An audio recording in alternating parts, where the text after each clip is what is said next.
كلل أمحرة نتجراي كسي سلام نجزعتا تجراي ويروح حجون كأندي انقفات من معنا سلام بويسران وحس جروبتنا نكون زولو كل أمحرة نايتفات هتابعتو حجون ناب تجراي كاب ملخات عدي وعلى زلام كل أمحرة ما أخل جيتن كرولاون مقبار كاب تجراي أسواري لا أخل كبليو كسي زرقح سلام بيرو سلام ندحنة تكلل كاب تجراي مغلس سبقسة متأنو بزح زخنا أسوار ناب كلي آتيرلو كبل كسيسم استودو زي حجوان زور أسوار كل أمحرة ما أخل جيتن أجرجرن غير ورلو كبل ما يجلسم يكون دعمر تكلل شم زرزر اتهم قبرنياتن عمال الاستعاصوارن قنايت قسن اتكاب مغالب شم زعنت سمينتو عبناي زعنت مكينات تتعنم تتوكوستن عاصوارن عبتحتي قوصر اوعيلا كبلم نميدات مبرح بزلام بوليس فلاك اتقرقرا كل عام حراكم زولم دخينم اتي عبتحتي قوصر زو على عاصوار لعلا 10 شح كلان شكوف تتوكوستن كام زخون اقليزم بتماثالي كابناي مغالم مصبو سمينت فابريكا زعنم مكينام قوبو تساقيرو ناب دبرو تابرو كم زعتون لعلي شمون تشح تتوكوستي كم ستحازن يؤت كل الافريق زلام بزعبات كسي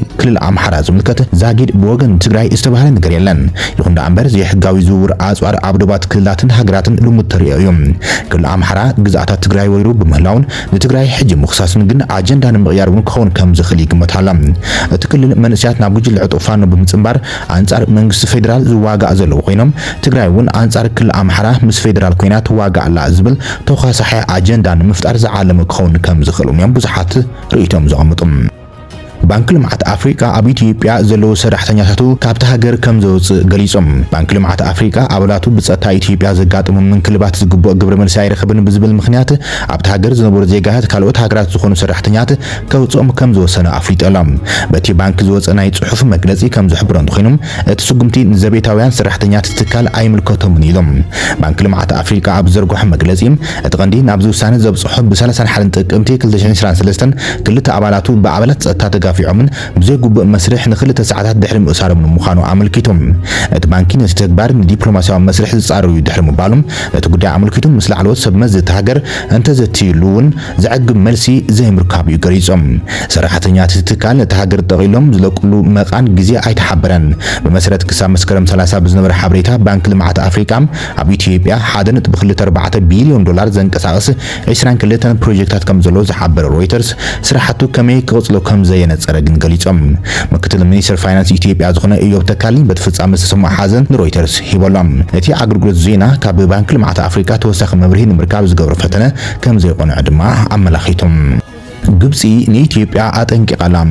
ሱሉሳዊ ልዝብ ዓቢ ግድብ ሕዳሴ ኢትዮጵያ ብዘይፍረ ምዛሙ ግብፅን ኢትዮጵያን በበወገነን ተኻሲሰነላም ክልቲን ሃገራት ንዘይምዕዋት እቲ ንሰለስቲያዊ ዘተ ንሰለስተ መዓልታት ክካየድ ዝቐነ ልዝብ ንሕድሕደን ተኻሲሰነላም ሚኒስትር ማይን መስኖን ግብፂ እቲ ልዝብ ዘይተዓወተም ኢትዮጵያ ንዝኾነ ማእኸላይ ስምምዕ ብምንጻጋ እዩ ክብል እንከሎም ሚኒስትሪ ጉዳያት ወፃኢ ኢትዮጵያ በወገኖም እቲ ልዝብ ዘይተዓወተ ግብፂ ሕድገት ከይትገብር መሰናክል ብምቕማጥ እዩ ክብል ከሲሰሎም እተን ሃገራት ብዛዕባቲ ኣብ 2011 حدن زجمرن 4 بليون دولار زوصاي قدب حداسه اب سممعنت نوصح نعمتات كفتنا صنيحن انت خنغنا زاقيد ايتعوتلن زلام معسرتي إيرتران أبي إثيوبيا دون خبل زعل مزتبهاله متخاب فيرمات تجمير لهم عبد الله إيرتران سدتنيات حتى تعوبان أبي إثيوبيا فلايد ما أب عدي سبعة فصم ظلم مسرت أي بهاوري زجبر معسرتي كمان من واحد مسرح تعوبه كم زشغلهم تحلقتي مسر سدتنيات قليل جمالهم إيرتران ودواتن قدسات والكسباتن زحلفة 10 شمن تتحسس كل شيء نشران سلسلة بيت صحفة قديمة مصر إثيوبيا بصحفة ودابم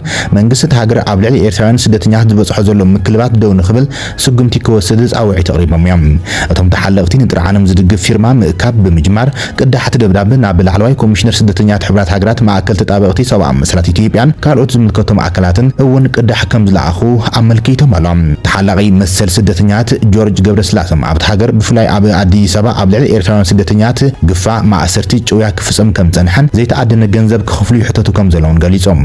ጆርጅ መስራቲ ሱርባና ቪዥን ሚድያን ኮሚኒቲ ሰርቪስን ናይ ዝተባሃለ ኤርትራውያን ስደተኛታት ግዜያዊ መዕቆብን ካልእ ኣገልግሎታትን ዝህብ ንመኽሰም ዘይሰርሕ ትካል ምዃኑ ተገሊጹ ዘሎም ነቲ ንጥራዓን ዝበገሰ ኤርትራዊ ኣሜሪካዊ ተሓላቕ ሰብኣዊ መሰል ስደተኛታት ከም ዘሎም እቲ ኣብ ልዕሊ ኤርትራውያን ስደተኛታት ዝውሰድ ዘሎ ስጉምታት ብሕጋዊ መንገዲ ዝፍጸም ኣይኮነን ኢሎም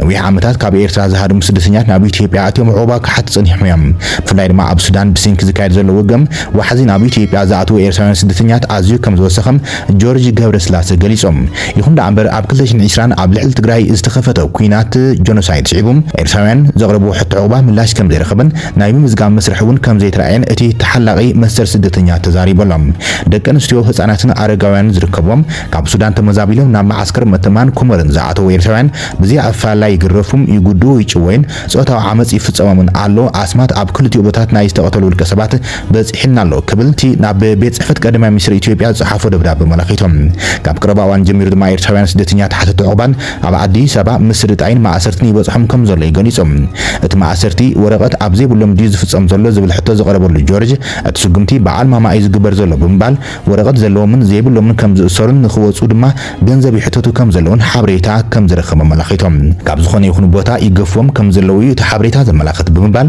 እቶም ስደተኛት ንኽወፁ ካብ 10,000 ክሳብ 40,000 ብር ዝበፅሕ ገንዘብ ይኸፍሉ ከም ዘለው ገሊፆም እቲ ገንዘብ ዘይብሉ ድርብ ሽግር ይወርዶ ከም ዘሎ ኣብያት ይመፀናሎም ኣዴታት ኣብ ደገ ቤት ማእሰርቲ ምስ ደቀን ክነብዓን ክእውያን ይውዕላ ከም ዘለዎም ቀጻሊ ሓብሬታ ይመፀናሎም ስለዚ እዚ ኩነታት እዚ ኣዝዩ ከቢድ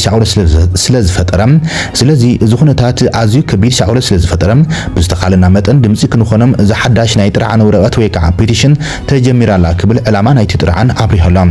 ወሲኹ ድማ ኣብ 2020 ኣትዮም ዕቁባ ክጽበዩ ይጸንሑ ክእሰሩም ከለዎም ክትርኢ ከለኻ ድማ ድርብያ ሃሳይ ወርዶም ከም ዘሎ ዘመላኽት ኢሎም ገለ ካብቶም ጥርዓኖም ዘስምዑ ስደተኛት ልዕሊ ሓደ ወርሒ ተኣሲርና ከም ዝበሉን ምናልባት ድማ ክፍትሑና ተጸበዩ ካብኡን ዝዛይድ ግዜ ዝተኣሰሩ ክህልው እዮም ዝብል እምነት ከም ዘሎን ሓቢሮም ስለዝኾነ ድማ መንግስቲ ኢትዮጵያ ብህፁፅ ግዴታታቱ ከኽብር ዝፅውዕ ጥርዓን ከቕርቡ ከም ዝተገደዱ እዩ ገሊፆም እቲ ትማሊ ዝተጀመረ ምትእኻብ ፊርማ ብሕጊ ምኹኒ ምኽንያት ዘይተኣሰሩ ኤርትራውያንን ስደተኛት ዝርከቦም ኩሎም ተኣሲሮም ዘለዉ ኤርትራውያን ክፍትሑ ይጠልብ ኤርትራውያን ስደተኛት ኣብ ምግፋዕን ምእሳርን ዝተዋፈሩ ሓለፍቲ ብሕጊ ክሕተቱ ይፅውዕ ብተወሳኺ መንግስቲ ንሓተት ዕቁባ ሓለዋ ክገብር ሕቶኦም ብግዚኡ ምላሽ ገብ ኩነታቶም ዝገልጹ ሰነዳት ክሕድስን ተሓቲቶላ መንግስቲ ኢትዮጵያ ኣብ እንዳባጉና ዘካየዱ ዝነበረ መስርሕ ምሕታት ዕቁባ ካብ 2020 ጀሚሩ ኣቋሪጹ ከም ፀንሐ ይፍለጥ እዮም ብፍላይ ድማ ድሕርቲ ኣብ ልዕሊ ትግራይ ዝተኻየደ ኩናት ኢትዮጵያ እቲ ዝነበረ ማዓስከር ስደተኛ ስለ ዝፈረሰን መብዛሕትኦም ናብ ዝተፈላለያ ከተማታት እቲ ሃገር ብፍላይ ድማ ኣዲስ ኣበባ ሒዞም እዮም ይኹን እምበር ተስፋ ዝቆረፁ ኤርትራውያን ዜጋት ካብቲ ኣብ ኤርትራ ዘሎ ብኢደውንን ዝኣስር ዝጨውን ሰላማውያን ሰባት ከይተረፈ ዝቐትልን ኣረሚናዊ ስርዓት ካብ ምህዳም ከም ዘቋርፁ እዩ እቲ ደብዳቤ ዝጠቅስም ኣብ ጽባሕ ምጅማር ኩናት ትግራይ ድማ ነቶም ካብ ማዓስከራ ስደተኛት ሃዲሞም ፋሕ ዝበሉ ኤርትራውያን ስደተኛት ብግፋ እናተኣርዩ ክምለሱ ከም ዝተገብረ እዩ ዝዝከርም ጆርጅ ከም ዘሎ ብስንኪ ሕቶኦም ዘይምቕባልን ኣብ ትግራይ ዝነበረ ደማዊ ኩናት ዝፈጥሮ ክፍተታት ድሕነትን ፀጥታን ብፍላይ ኣብ ኣዲስ ኣበባ ክጸንሑ ዝመረፁ ኤርትራውያን ስደተኛት ግዳይ ዘይሕጋዊ ምስግጋር ደቂ ሰባትን ጅምላዊ ማእሰርትን ይኾኑ ኣለዉ ኢሎም ኣብዚ ሕዚ እዋን ኣሽሓት ኤርትራውያን ኣብ ምዳጉን ማእኸላት ተኣሲሮም ይቕጥቀጡን ይጉድኡን እንትላይ ይጠፍኡን ኣለዉ ክብል ይውስኽም ብመሰረት እቲ ጥርዓን ኣብ ኢትዮጵያ ግፋን ማእሰርትን ኤርትራውያን ስደተኛት ኣብ 2022 እዩ ተጀሚሩ ድማ ይብል ኣብ ሰነ 2023 ኮሚሽን ሰብኣዊ መሰላት ኢትዮጵያ ኣብ ልዕልቶም ኣብ ኢትዮጵያ ብፍላይ ከዓ ኣዲስ ኣበባ ዝነበሩ ኤርትራውያን ስደተኛት ሓተት ዕቁባን ክግበር ፀንሐ ማእሰርቲ ደው ክብል ምፅውዑ ይዝከር እዮም ብተመሳሳሊ ኮሚሽን ኣብ መፋርቕ ነሓሰ 2023 ኣብ ኣዲስ ኣበባ ኣብ ልዕሊ ኤርትራውያንን ተወለድቲ ክልል ኣምሓራን ዝገብሮ ዘሎ ግፋን ማእሰርትን ከም ዘሻቐሉ ይገሊፆም ኣብ ዝቐረባ እዋን ብዙሓት ኤርትራውያን ስደተኛት ካብ ኢትዮጵያ ንምፃእ ዝተፈላለዩ መንገድታት ክጥቀሙ ከም ዝጀመሩ ክንገር ፀንሑ ኮይኑ ገለ ካብዚኦም ናብ ኬንያን ካልኦት ሃገራትን ክሰግሩ ዝፍትን እዮም ተባሂሎም ኣብ መወዳእታ ሓዳር ኣብ ክልል ደቡብ ኢትዮጵያ ብመኪና ሰራዊት ምክልኻል ኢትዮጵያ ናብ ኬንያ ዝጓዓዙ ዝነበሩ 53 ኤርትራውያን ስደተኛት ኣብ ትሕቲ ከይዲ ከም ዝኣተው ተገሊጹ ነይሮም ካብኣቶም ድማ ህፃናት ኣዋርሒ ዝዕድሞኦም ዝጠቡን ከም ዝርከቦም ተገሊጹ ነይሮም ኣብ ኢትዮጵያ ብበዝሒ ኤርትራውያን ስደተኛት ከም ዝርከቡ ዝፍለጥ እዮም ገለ ካብቶም ኣብ ኢትዮጵያ ዝርከቡ ኤርትራውያን ስደተኛት መለለይ ካርድ ላዕለዋይ ኮሚሽነር ስደተኛት ሕብራት ሃገራት ዘለዎምን ብስንኪ ቅልውላው ሱዳን ኣብ ኢትዮጵያ ዝኣተውን እዮም ገደብ ግዚኦም ዘብቅዐ ገለ ኤርትራውያን ስደተኛት ሰነዶም ክሕድሱ ከም ዘይከኣሉ እንዳገለጹ እዮም ካብ ዘደናግዮም መስርሕ ምሕታት ዕቁባ ብተወሳኺ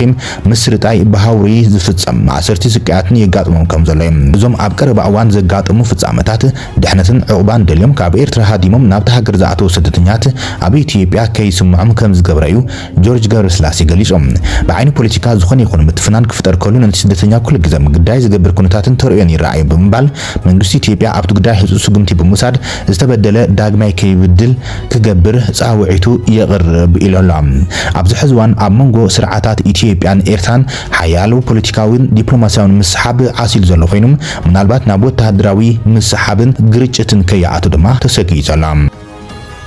وطري قيح بحري إسرائيل عبد فلسطينيان زعوجته كوينات صعبو كاب وشمط غازان إسرائيل حالفو قيح بحر بصحلام كوينات إسرائيل أنصار فلسطينيان بمقام أنصار إسرائيل بعل كوينات عوج زلو يمناو جل عتقوتهم مسمر قيح بحر رقيصن عبد زحالفا مس إسرائيل ركب زلون مراخب نقدي مدقعتي درون ميسايلاتن معلتاوي فصم كم زلو صبصبات ملاختهم از مدقعتو دما نتي ناي عالمنا 900 متحلاف صنت ندادي زغبروا زبال سويز كانال جبصي لعل حدغا دحنت اغاطيمو كم زلهم درو دما قوصرن زينا عمراخب صنت نقدي مدقعتات حيلتات حوتي بمفرحم بتي مسمر مملاس دو عبيلن اللام بتي مسمر مملاس دو بيلن اللام از دما اب عالم لخاو نقدي كبيد علتاو صعنت كم زفطرنا تحبر يزلام حوتي زتوكسم دروناتن ميسايلاتن